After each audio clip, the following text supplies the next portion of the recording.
So we had an incredible evening here at the Meidas Town Hall in Victoria in this big, beautiful old church. Place was packed, very energized, a crowd that was really on fire. But something dramatic happened tonight that was really beautiful. At the end of the event, we were asking for questions and comments. And there was a whole group of young women, students, at the back, and they started putting up their hands, asking if they could speak. And they were Afghan girls who'd escaped the Taliban and have been welcomed into Canada as students, because the Taliban have outlawed education for girls, shut down the schools. Women aren't even allowed out of their homes. And the West abandoned the people of Afghanistan when Biden pulled out and the Taliban returned. And so these young women heard that we were talking resistance and hope and came and wanted to share their story. So they became part of the event tonight. The story of these brave young women is a story that we want to share with our Meidas viewers, the Meidas mighty all over the world. Because they said, don't forget us, don't abandon us. And we have to insist that countries like Canada do our part. We have to make sure that our politicians continue and increase support so this young generation of girls aren't abandoned. So anyways, you asked me about heroes, you asked me about resistance. Well, these young girls who escaped the Taliban to get an education, I just want to share the interview we did with them. I think it is such a special moment, and it is, to me, what Canada is all about. I'm going to ask a few questions. So we have this network called Meidas Canada, and it's seen all over the world. And we're talking about defending our country because the threats, and how do we build a nation that is welcoming and a country that's fair when we see the kind of gangster politics that's happening. And so you came here as Afghan students. How did you get out? How did you come here? You tell me. It's a very long story for me to say it, but when I was in Afghanistan, when I was denied of my education after 1 year, I was so fortunate and lucky to get this scholarship from St. Margaret's School through the Women Leaders of Tomorrow, which is a non-profit organization based in Vancouver. When I got out of Afghanistan, my sister and I, we were alone, and we did not have any male chaperone with ourselves, so we had to travel and pass through Kabul International Airport, which was very tricky, and the Taliban would never allow women to just travel by themselves. So we didn't have anyone, so we were in a point where we say that there is no way that we should just miss this opportunity. Yeah. So we went there. The Taliban stopped us in the airport, and they took both of us in separate rooms, asking our different questions. They were trying to make us say like, "Oh yeah, we are going to other countries to continue our education," or just generally saying that we are going to travel into maybe Canada or like the United States, like Western countries. But the only thing that we said that we would travel only to Pakistan and then we will come back, because we had to lie. Yeah. Otherwise, they would just kill us. Yeah. And it was really tough time to be far from our family and just to be in an uncertain future. How old were you? I was 17 that time. Yeah. And you? I was 18 on that 18, time. 17 yes. and 18. Okay. Yeah. Good. So I have a couple of questions, because Canada was very involved in Afghanistan, and in my region we lost a lot of young people who went to fight the Taliban, and then it all just seemed to collapse and America walked. And how do you feel your country was treated by the Western powers like the United States and Europe, and that somebody want to say what they think?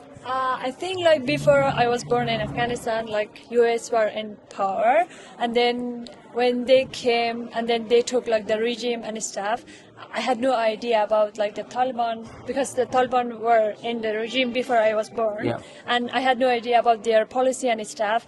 And then when the US just left, and it all happened in one day. We had no idea what's going on. Even I remember that day I went to school, and then I had to pass one of my exam, and then when I came home back, and I just heard like Taliban took all over the country. That happened in one day.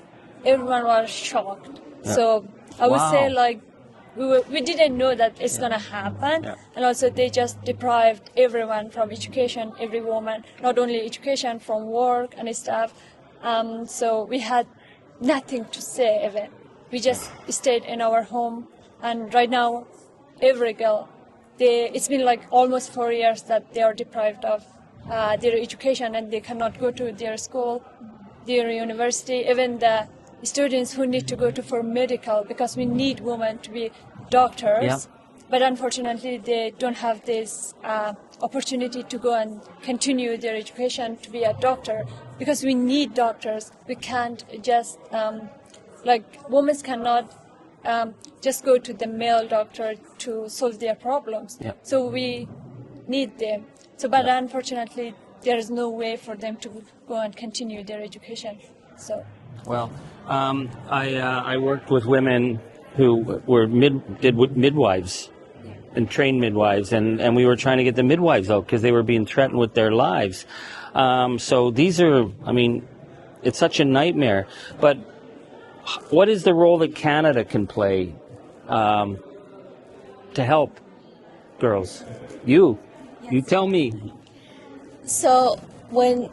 So after Taliban came in power, like a lot of dreams were shut down, and a lot of women and girls were not allowed to pursue what they wanted to be in the future. So what Canada and other countries can do to support Afghanistan and to support the women and girls in Afghanistan is to stand in solidarity with them, to support education programs in Afghanistan. Is Canada doing that now? It is doing that. Okay, good. And they should continue to do that, and they should continue to support education programs in Afghanistan. And also, one more thing is not to recognize the Taliban, not to recognize their regime, because as time passes, Taliban are gaining recognition, like Russia recognized Afghanistan, which is not. It must not happen, because they are a regime that are shutting down education right for a whole generation in Afghanistan, and they have to be stopped. And if this continues, it's a generation that's being denied their right to access to education. So it is not only about Afghanistan, it is also about a global issue, an international issue. And if Taliban stay like this, they're gonna harm the international politics and the international peace. And it's also about humanity. It's not only about Afghan girls and women who are being denied the right to education. It's about humanity. It's about their human rights that are being denied from them. Right. Good. So, how can Canadians help? What do you think should be done? I think Canada can help, like Canadian people can help by supporting more, as our friend said, like educational programs, especially like the group of people who are working hard to support Afghan girls. Like Women Leaders of Tomorrow is one of the organization which literally helps Afghan girls.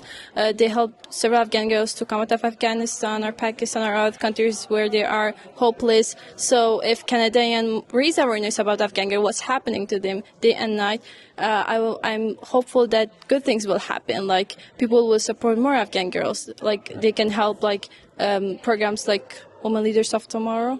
So this is one option they can do. Are you part of Women Leaders of Tomorrow? Yeah, I'm part of Women Leaders of Tomorrow. Good.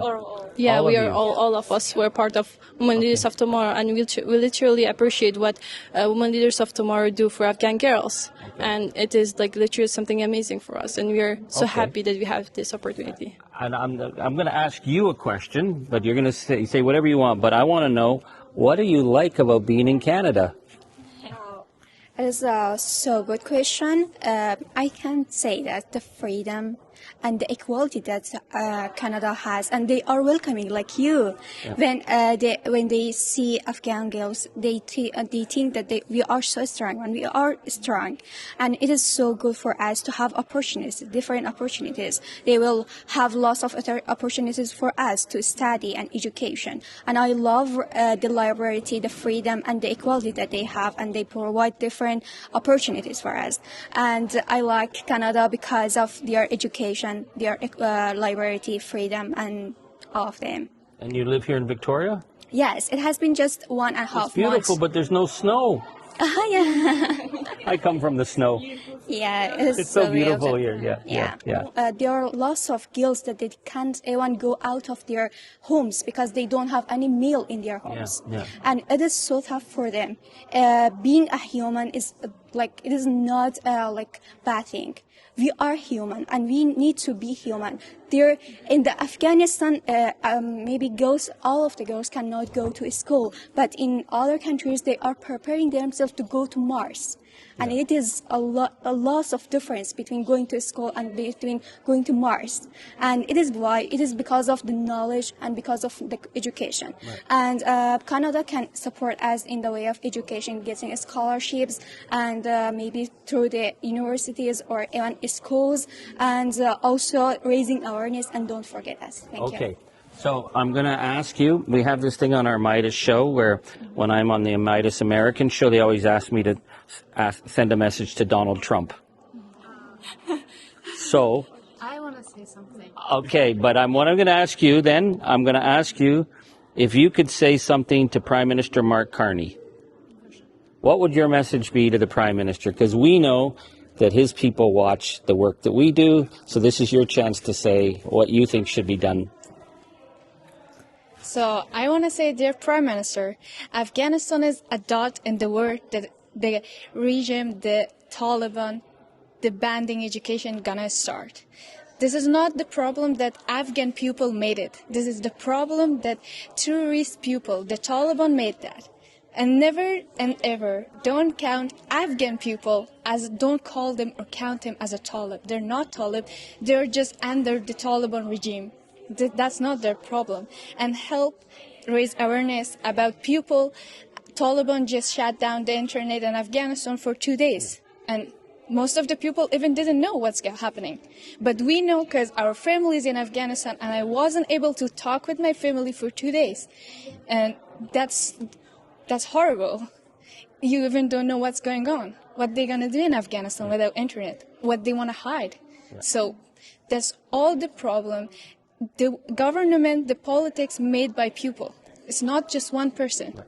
The people can change it. All of us, we're all human. We're all came from other nations, from different countries, different cultures. But at the first, we're all humans. Yeah. So we can make a change. We can just cooperate, just raise awareness, and just do not forget one country because of the regime that Taliban make that happen.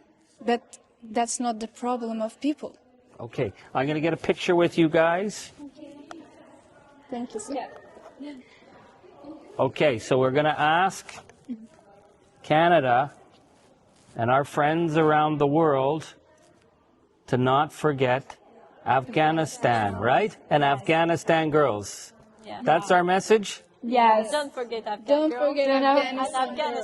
Yeah. Don't forget Afghanistan girls, and let's make sure we put the supports in so that we can raise a generation of super smart women like right here. Because you guys are going to change the world. Of course. We will. It's your world. I'm just a visitor in it. It's your world. This is the future. Okay. Thank you. And the darkness will bleed daylight. So that's why you keep kicking at that darkness. Don't let them bring you down. Keep doing it. Thank you. Thank you for this. Thank you. Thank you.